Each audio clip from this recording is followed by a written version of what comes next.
జీవితం ఒక యుద్ధరంగం. దాన్ని పోరాడి గెలవాలి.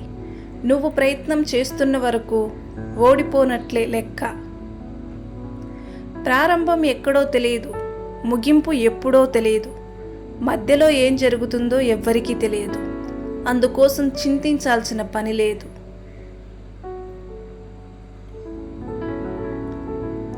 అందరిలో ఉండే ఆత్మ ఒక్కటే. ఒకరిని ద్వేషించడం అంటే తనను తాను ద్వేషించుకోవటమే అవుతుంది. 1000 గోవుల మంద ఒకే చోట ఉన్నా దూడ ఖచ్చితంగా తల్లిని వెతుక్కుంటూ తన తల్లి దగ్గరికి ఎలా వెళ్ళగలదో, మంచి చెడు, పుణ్యం పాపం, మనం చేసే కర్మఫలాలు అలానే మనల్ని వెతుక్కుంటూ వచ్చేస్తాయి.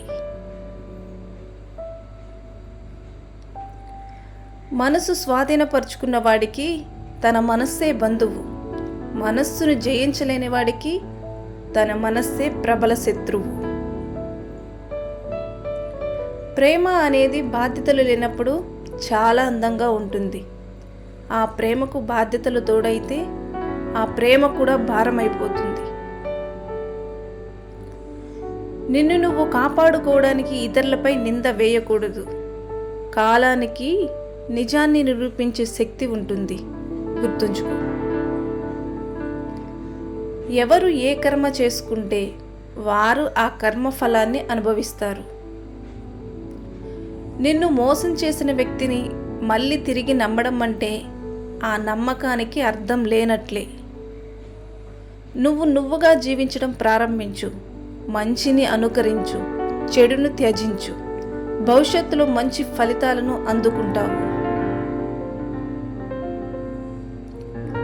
ఒకరు నిన్ను చెడ్డవారు అన్నంత మాత్రాన నువ్వు నిజంగా చెడ్డవాడివి అయిపోవు. జడివాన కురిసేది మేఘాల గర్జనలకే కానీ తాటాకు చప్పుళ్లకు కాదు.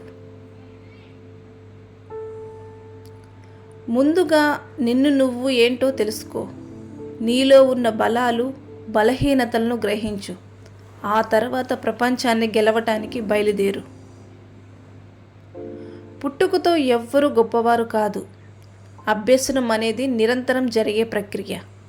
సామాన్యులంతా సాధనతోనే గొప్పవారు అవుతారు. ఈ ప్రపంచంలో ఎవడైతే మనశ్శాంతిగా జీవిస్తాడో వాడికంటే ధనవంతుడు మరొకడు లేడు. మనశ్శాంతిని, సంతృప్తిని మించిన సంపద మరెక్కడా లేదు.